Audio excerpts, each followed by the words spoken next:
स्वागत है आप सभी का। आज हम लोग पढ़ने वाले हैं एनईपी यानी राष्ट्रीय शिक्षा नीति 2020, क्योंकि ये सभी टीचिंग एग्ज़ाम के लिए बहुत ही महत्वपूर्ण है। CTET, TET, UP TET, MP TET, REET, PPSC, कोई भी एग्ज़ाम ले लें उसमें शिक्षा नीति से कोई ना कोई क्वेश्चन आपको देखने को ज़रूर मिलेगा। तो इसको ध्यान से पूरे वीडियो को अंत तक देखिएगा, और अगर पसंद आए आपको वीडियो तो इसको लाइक भी कीजिएगा, और चैनल पर नए हैं तो चैनल को सब्सक्राइब जरूर करिए। तो चलिए देखते हैं यहाँ पर जो नई शिक्षा नीति है 2020, इसके क्या महत्वपूर्ण तथ्य हैं। तो जो शिक्षा नीति 2020 भारत की शिक्षा नीति है, जिसे भारत सरकार द्वारा कब लाया गया, यानी इसको भारत सरकार द्वारा 29 जुलाई 2020 को घोषित किया गया। और ये किसके स्थान पर आई है? ये सन 1986 में जारी हुई नई शिक्षा नीति के बाद ये भारत की शिक्षा नीति में पहला नया परिवर्तन किया गया है। इससे पहले जो है कोई शिक्षा नीति नहीं आई है, यानी 1986 के बाद ये नई शिक्षा नीति आपके सामने आई है। तो चलिए और क्या है इसके बारे में कुछ महत्वपूर्ण जानकारियाँ लेंगे हम। तो यहाँ पर देखिए, जो यह राष्ट्रीय शिक्षा नीति यानी एनईपी यानी नेशनल एजुकेशन पॉलिसी है, तो इसमें क्या है कि यह नीति जो है अंतरिक्ष वैज्ञानिक के कस्तूरीरंगन, कौन? के कस्तूरीरंगन की अध्यक्षता वाली समिति की रिपोर्ट पर आधारित है। किसकी रिपोर्ट पर आधारित है क्वेश्चन बनेगा? तो के कस्तूरीरंगन की अध्यक्षता वाली समिति की रिपोर्ट पर आधारित है। अगर पूछ लेगा ये कौन है, तो ये हैं आपके अंतरिक्ष वैज्ञानिक। इसके अलावा क्या है यहाँ पर राष्ट्रीय शिक्षा नीति में क्या है, किसको कहते क्या है, एनईपी की फुल फॉर्म क्या है? तो अगर एनईपी की फुल फॉर्म पूछ ली जाए तो क्या हो जाएगी? New education policy 2020। तो इसके अंतर्गत क्या जो मानव संसाधन प्रबंधन मंत्रालय यानी MHRD था, इसका नाम भी परिवर्तन कर दिया गया है। नई शिक्षा नीति के अंतर्गत इसका नाम भी परिवर्तित कर दिया गया है। तो यहाँ पर क्वेश्चन बनेगा कि जो MHRD है इसका नया नाम क्या हो गया है? तो इसका जो नया नाम परिवर्तित करके किया गया है, तो उसका नाम हो गया है भैया कर शिक्षा मंत्रालय। नाम परिवर्तित करके क्या कर दिया गया है? शिक्षा मंत्रालय यानी एजुकेशन मिनिस्ट्री कर दिया गया है। तो MHRD की जगह पर क्या हो गया है? ये एजुकेशन मिनिस्ट्री यानी शिक्षा मंत्रालय हो गया है। अभी तक इसको क्या कहते थे? मानव संसाधन प्रबंधन मंत्रालय। तो चलिए आगे देखते हैं क्या है। आगे है यहाँ पर कि जो ये नई शिक्षा नीति है, इसमें क्या है?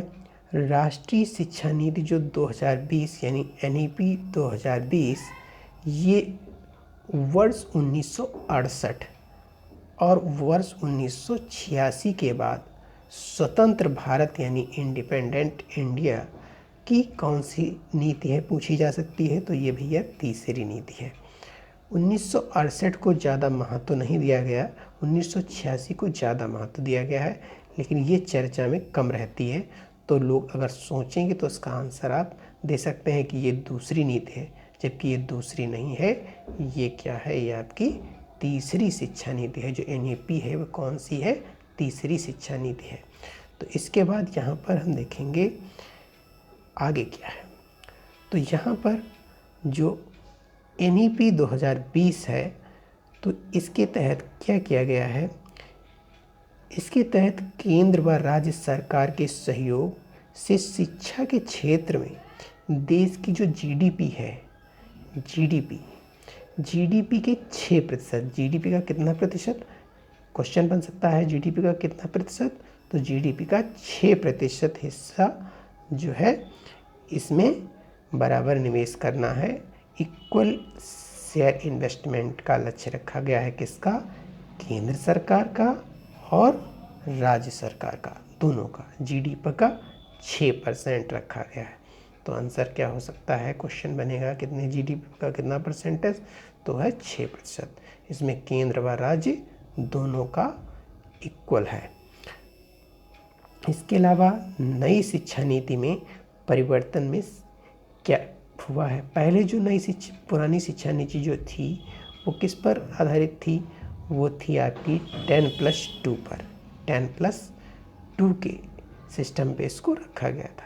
लेकिन जो नई शिक्षा नीति NEP आई हुई है, इसका शैक्षणिक मॉडल स्थान में इसमें क्या परिवर्तन कर दिया गया है, तो ये हो गई है आपकी 5+3+3 और +4 यानी 5-3-3-4। क्या याद कर लेंगे, 5-3-3-4, जो कि 1986 वाली शिक्षा नीति थी, वो 10+2 शैक्षणिक मॉडल पर थी। और ये किस पर है, 5+3+3+4। तो इसके बाद में क्या है यहाँ पर, इसके अंतर्गत जो है NEP 2020 के अंतर्गत MHRD का नाम बदलकर क्या रखा गया है, ये क्वेश्चन बनेगा। तो हम लोग क्या बताएंगे, शिक्षा मंत्रालय यानी मिनिस्ट्री ऑफ एजुकेशन। इसका मुख्य उद्देश्य क्या है NEP का, तो NEP का अगर मुख्य उद्देश्य पूछा जाए तो हो जाएगा शिक्षा और सीखने। शिक्षा और सीखने का मुख्य उद्देश्य है, यानी एजुकेशन एंड लर्निंग पर क्या किया गया है, पुनः ध्यान आकर्षित करना इसका क्या है, मुख्य उद्देश्य। यानी शिक्षा और सीखने पर इसका ध्यान आकर्षित करने का मुख्य लक्ष्य है किसका, NEP का। और इसी का नाम बदलकर MHRD से क्या कर दिया गया है, शिक्षा मंत्रालय यानी मिनिस्ट्री ऑफ एजुकेशन। इसके बाद क्या है यहाँ पर, जो प्रारंभिक शिक्षा है। अब NEP में जो था आपका 5+3+3+4, तो उसको कैसे एक्सप्लेन करते हैं, पहले इसको समझेंगे। तो इसकी जो प्राइमरी एजुकेशन होगी, प्राइमरी क्या होगी, NEP 2020 में कक्षा 5 यानी कक्षा 5 तक की शिक्षा में क्या होगा, मातृभाषा यानी मदर टंग, स्थानीय या क्षेत्रीय भाषा, और कौन सी, लोकल या रीजनल लैंग्वेज को क्या किया जाएगा, माध्यम बनाया जाएगा। यानी जहाँ की जो भाषा है उसी भाषा में वहाँ शिक्षा दी जाएगी। जैसे बंगाली है तो बंगाली भाषा में, गुजराती है तो गुजराती भाषा में, और जो भी भाषा है क्षेत्र की उसी भाषा को क्या किया जाएगा, यहाँ पर माध्यम बनाया जाएगा। तो इसके अध्यापन के माध्यम के रूप में अपनाने पर सबसे ज़्यादा बल दिया गया है, क्योंकि बच्चा अपनी मातृभाषा में सबसे अच्छे से सीखता है। इसके अलावा क्या है, यहाँ पर जो 3 वर्ष से 8 वर्ष की आयु के जो बच्चे हैं, 3 वर्ष से 8 वर्ष की आयु के बच्चों के लिए क्या है, शैक्षिक पाठ्यक्रम यानी एजुकेशनल कोर्स को 2 समूहों में विभाजित कर दिया गया है। वो 2 समूह कौन कौन से हैं उसको जानते हैं। तो इन 2 समूहों में विभाजित कर दिया गया है। पहले क्या है, पहले है आपका कि जो 3 वर्ष से 6 वर्ष तक के बच्चे हैं, कौन से, 3 वर्ष से 6 वर्ष तक की आयु के जो बच्चे हैं उनके लिए प्री स्कूल, कौन सा स्कूल, प्री स्कूल, जिसे बाल वाटिका या आंगनवाड़ी के माध्यम से मुफ्त, सुरक्षित और गुणवत्तापूर्ण प्रारंभिक बाल्यावस्था शिक्षा और देखभाल को क्या करना, उपलब्ध कराने सुनिश्चित करना है। यानी जो वो 3 से 6 वर्ष की आयु के जो बालक हैं उनको प्री स्कूल यानी बाल वाटिका, आंगनवाड़ी के माध्यम से मुफ्त से सुरक्षित और गुणवत्तापूर्ण शिक्षा प्रदान करने का लक्ष्य सुनिश्चित किया गया है। इसके अलावा अब बात करते हैं 6 वर्ष से 8 वर्ष, ये क्लास की बात नहीं हो रही है, यहाँ पर बात हो रही है बच्चे की आयु की। यानी 6 वर्ष से 8 वर्ष तक के बच्चों को क्या किया गया है, प्राथमिक विद्यालयों में यानी प्राइमरी स्कूल में कक्षा 1 क्लास 1 और कक्षा 2 क्लास 2 में क्या किया जाएगा, शिक्षा प्रदान की जाएगी। इसके पहले की शिक्षा जो थी वो 3 से 6 वर्ष तक की, वो बाल वाटिका आंगनबाड़ी में प्रदान की जाएगी। इसके बाद क्या है यहाँ पर, इसके बाद है जो आपकी कुछ और प्रमुख बातें हैं इसकी, तो उसको जान लेते हैं। तो यहाँ पर पहले नंबर में क्या लिखा हुआ है कि जो नई राष्ट्रीय शिक्षा नीति 2020 के तहत वर्ष 2030 तक सकल नामांकन अनुपात यानी क्रॉस इनरोलमेंट रेशियो, जिसे शॉर्ट फॉर्म है GER, सकल नामांकन अनुपात, ग्रास इनरोलमेंट रेशियो GER को क्या कर देना है, 100% पर लाने का लक्ष्य रखा गया है।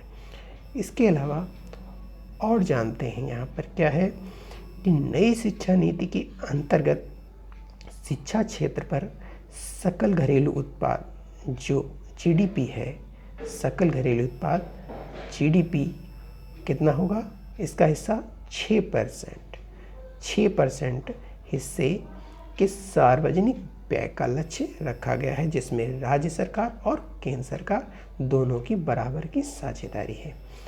इसके बाद यहाँ पर क्या है, तो इस प्रकार देखा जाए तो हमारी न्यू एजुकेशन पॉलिसी की जो महत्वपूर्ण बातें थी उनको हम लोगों ने जान लिया है। तो अगर वीडियो आप लोगों को पसंद आया हो तो लाइक कर दीजिएगा, और कुछ मेहनत आपको अच्छी लगी हो तो चैनल को सब्सक्राइब भी कर लीजिएगा। वीडियो देखने के लिए बहुत बहुत धन्यवाद।